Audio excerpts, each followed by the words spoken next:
olvidado que tenía, pues ellos tenían en su rancho un pozo.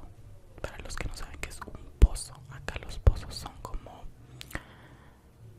bueno, son como, ¿cómo se dice?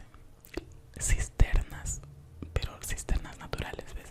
Donde brota agua y donde tú puedes agarrar agua a la hora que tú quieras, porque el agua está naciendo. Entonces, los señores tenían un pozo, pero destapado.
bueno, vio pasar mucha gente y se quedó parado porque dijo, aquí va a pasar mi bebé y puede que si lo alcanzo a ver, a distinguir, pueda yo platicar con él un ratito o mínimo poder verlo y sanar ese dolor que tenía en el alma de haber perdido a su hijo de esa forma. Y se esperó y sí, empezaron a pasar muchos, pero de lo que él se dio cuenta es de que entre los que iban primero son los que más ofrendas tenían y poco a poco iba disminuyendo. Cada vez eran menos, con menos ofrendas. O sea, se iban quedando al final las personas que tenían poca luz y poco, que las recordaban poco, ¿ves?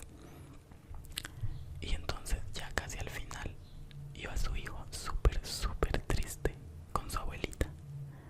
Y iban llorando casi los muertitos por el hecho de que iban platicando. No, dice, a nosotros no nos pusieron nada, a nosotros nos pusieron esto, y saca un pedazo de pan y una veladora. Esto nos pusieron para todos, dice, en la familia éramos muchos, pero veo que ya no se acuerdan de nosotros. Entonces el señor se pone a llorar así como enfrente, y pues obviamente no había forma de platicar porque era un espíritu, así me contaron. Y el señor súper triste se subió a su caballo y se fue. Llegó, obviamente se la armó a su esposa y todo. Cuenta la leyenda que a partir de ahí se divorció y el señor vivía solo, pero siempre con la esperanza de que cada año poner una mega ofrenda para recibir a sus muertos, para recibir a sus familiares por lo menos una noche. Ay, chicos, esta historia me pone como muy melancólico y sentimental. Es muy bonito, la verdad. Esta fue la historia. Son tradiciones mexicanas y no nada más mexicanas, son tradiciones mundiales muy hermosas. Digo, yo creo muchísimo en esto y yo tengo familiares que ya se fueron y yo con todo el alma y el corazón del mundo recibo estas fechas y yo siempre